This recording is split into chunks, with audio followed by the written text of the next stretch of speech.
What is up, guys? Welcome back to another episode of Bokeh Garage, episode 2 of 3 of our light special. Now, in the last video, you guys got to see me install the trunk light, which is a very simple and easy installation. Again, if you have an old Subaru, I highly recommend it. But now, today, we're going to move on to the second most anticipated light installation for me, and that is going to be the fog lights. I have wanted to get these on for so long, guys, and just shout outs to my friend Aaron, and I'm sorry I forgot the other guy's name, but like they hooked me up with these, and just they're so beautiful. I cannot wait for this. Now, correct me if I'm wrong. I believe they said these are the JDM style fog lights, and they believe they said the difference is that thing in the center, that golden kind of painted thing. That one kind of has it, but not as deep. So that's what I was told. If that's not the case, let me know, because I don't know. But so yeah, it is what it is. But anyways, I did not film me putting those brackets in. I had to use self-tapping screws, guys, to get them to hold in place, because as you can tell, the former owner, he did not treat this bumper, like, you know, with the proper respect and treatment. It was cut out. It was mangled up. I don't know why he did that, but he did. So we're just working with it. We're doing what we can with what we got. And they're in place. Like, they are nice and solid. So today, I know I keep flipping back and forth with the camera, but today I'm going to show you how to make these Bug Eye 2002 to 2003 fog lights work on your GC8. Now, if you guys know, obviously this plug right here, that is not a GC8 plug. That is a plug off an 02 Bug Eye, because these came off of an 02, 03 Bug Eye WRX. So basically what you guys got to do, really simple, really easy, is you got to take your plug from your existing fog lights. If you had them, not every Impreza had them, but mine did. You got to take the plug off of the existing one, the pre-existing one, and literally just splice it on. It's that easy, that simple, that easy. Match red to red, black to black, and they'll plug and play, and you hook them right up. Now, I'm assuming, don't quote me on this, I'm assuming because these are from a Bug Eye, they have the big plug right there. Now, perhaps if these were like maybe off of a JDM actual GC8 or a later spec like a 2.5 RS, maybe those don't need the splice like this. They'll just plug and play. I don't know.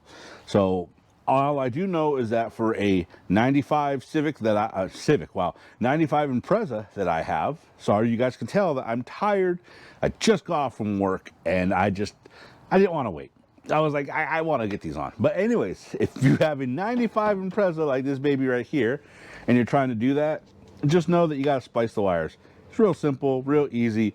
I'm not even going to get into it, because, I mean, you guys know how to splice wires. All right, guys. So you know how I said I wasn't going to show you how to splice the wires in? You know what?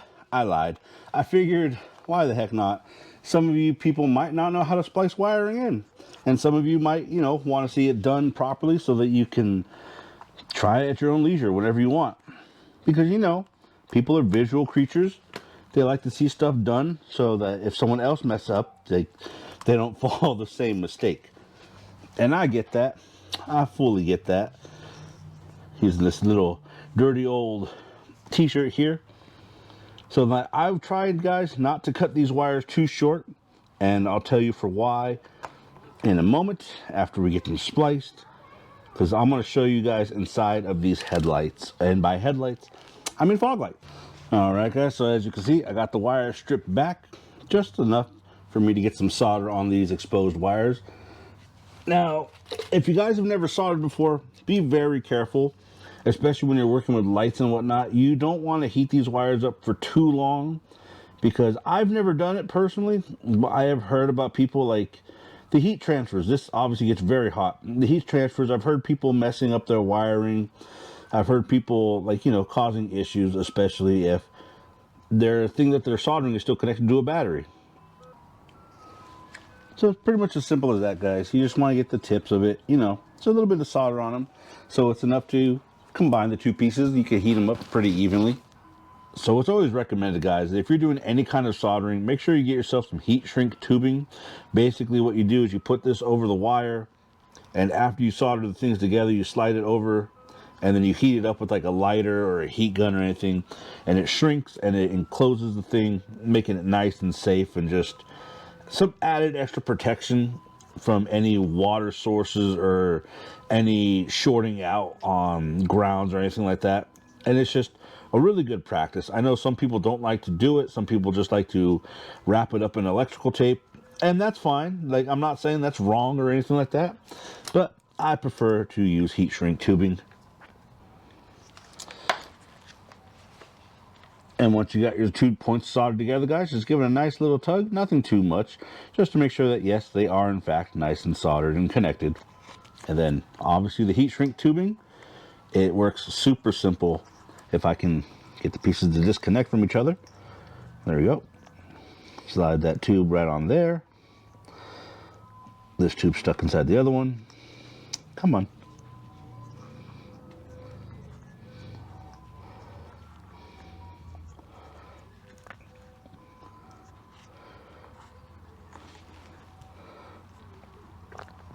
There we go.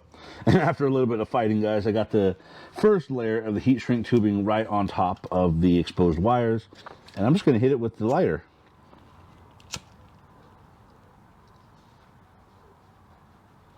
And it doesn't take much time, guys. Just boom, quick little heat, a little bit of exposure to heat. That's all it takes to shrink that stuff up. And as you can tell, nice and formed, still connected, beautiful. Now I'm going to shove the big 2 pieces on top, do the same thing.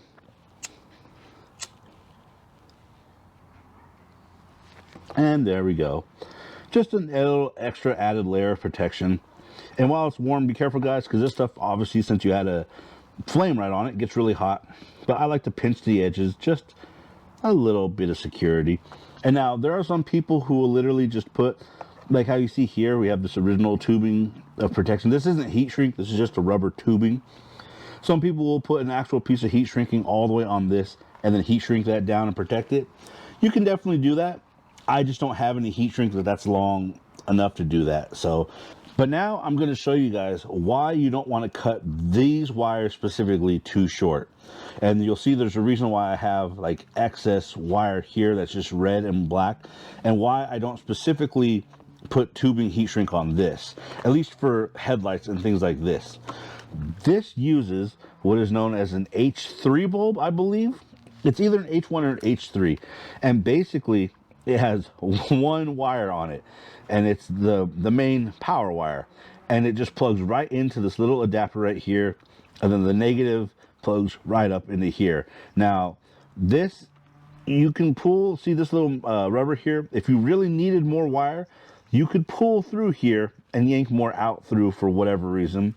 But if you cut it short, then obviously you can't do that because you don't have any wire. And if this is all heat shrink together and heat tube together, you can't pull it through as well because it'll be attached and stuck together. So that's why I don't do it. But simple. Really no reason to take that apart, except unless you want to change out your light bulb, which we will be doing in the future. So I might make a video about that, only because the bulbs that are in here, I tested one of the lights already after I modified it, and they're not the brightest. I will say that now. I don't know what they're going to look like on camera, but to the naked eye, they leave a lot to be desired. But it's okay. We can always get some Oxydo LED bulbs and be happy with that. And before I install this, guys, I'm just going to remove the old plug because obviously we don't need it, and it's not weight reduction or anything like that. It's just not necessary anymore. I don't need it. So just going to remove that. Simple as that.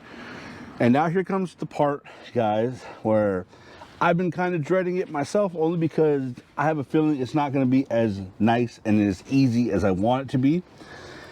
Basically, you will have 3 holes right here, 1, 2, which you can't even really see, and the third one right there, which already has a bolt in it, that holds in my turn marker, side marker, whatever you want to call it.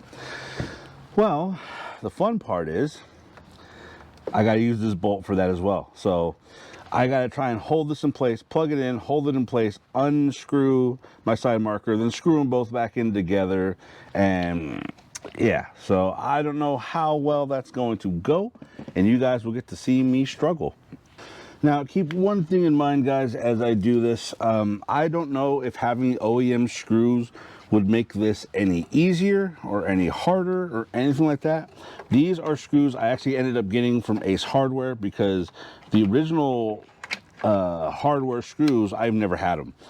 When I got this bracket off of...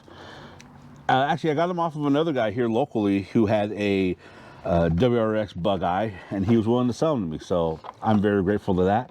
Now, I don't know if the fog light's supposed to go on first and then the side marker goes on top of it, or if the side marker goes first and the thing goes on top of that. So there's little holes, circle holes in the plastic that have that these have little tabs right here, if you guys can see. It has a little raised section. There is an actual hole in here for that to sit in. So I'm assuming it goes fog light, then turn signal, but I could be 100% wrong. So we're finding out together. As long as it all screws in together, that's what I really care about, honestly.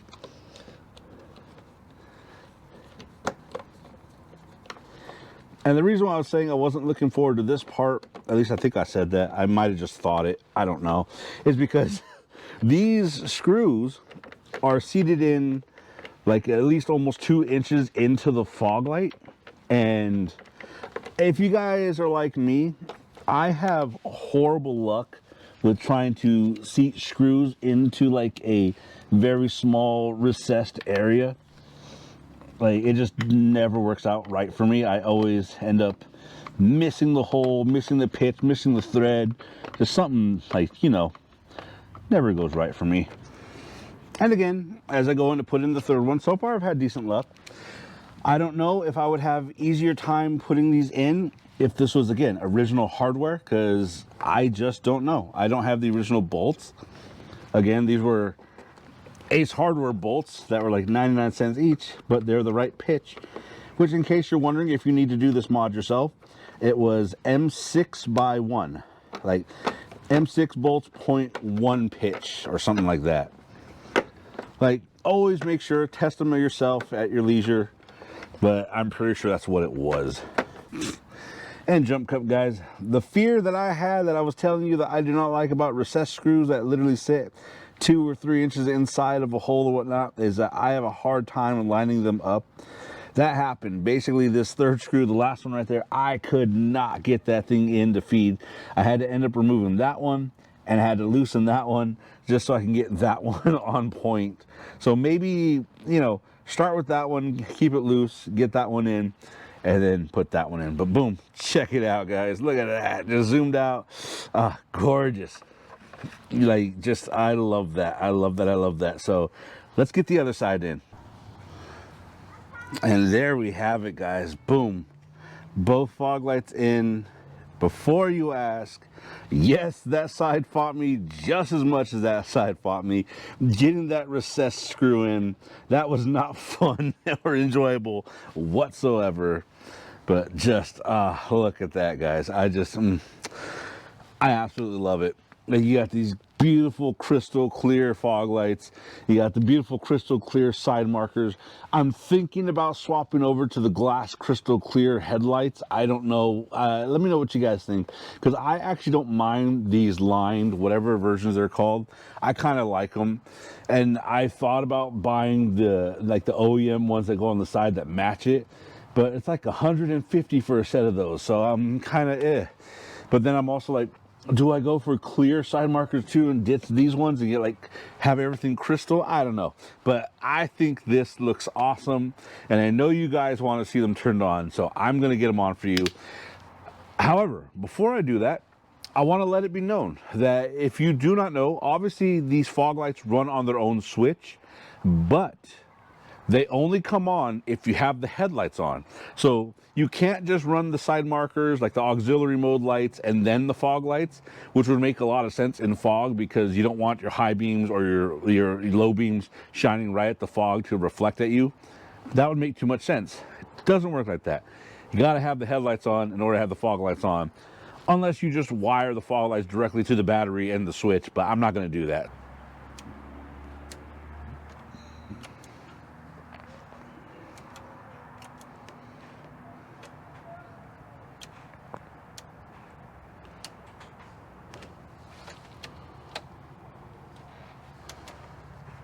There we have it, guys. Fog lights on the GC8. Now what's funny is they look fairly bright on the camera. Actually, they look fairly dim too on camera. They're obviously nowhere near as bright as the headlights, which they're not supposed to be. That's not the point of fog lights. Fog lights are not supposed to be deafeningly blind. They're supposed to aim low, be obviously the amber hue, so it molecules, light reflective, blah blah blah. Science, it lets you see better in fog. But that looks so cool. Like, that is just cool. And of course, if you guys have seen, I don't know if I've ever shown you, but on the Civic, its fog lights are incredibly bright, lights up the road. But that's because it's got super bright LEDs in it. We're going to do the same to this. Obviously, we can't just leave well enough alone. I'm sure that does its purpose. I'm sure it does exactly what it needs to. But we're going to get those things nice and bright, almost like the headlights, because why not? And that's it, guys. There you have it. That's how you install bug-eyed WRX fog lights on your GC8 if you can't find GC8 fog lights. Pretty simple, pretty self-explanatory. You splice the wires, you plug them in, and they just work. That's the beauty about these old school Subarus, guys. They just work, and I love them so much for it. But anyways, guys, I hope you enjoyed this video. Remember to like, comment, favorite, subscribe, do all that fun stuff. Remember, every broken car is an adventure, and the projects just keep on coming. I am loving them. I've told you guys before, I'm a visual person, so if I see the project come together, I get so happy. And this has been a long time coming, and I cannot be any happier. But anyways, before I ramble on, guys, remember, don't be a hoonigan in the streets. Keep that stuff for the track. Be safe out there. Have fun. Keep these projects alive, guys. I want to see your guys' projects on the road. I want to meet up with you guys and just enjoy the cars for what they are. Anyways, until next time, be safe. Peace.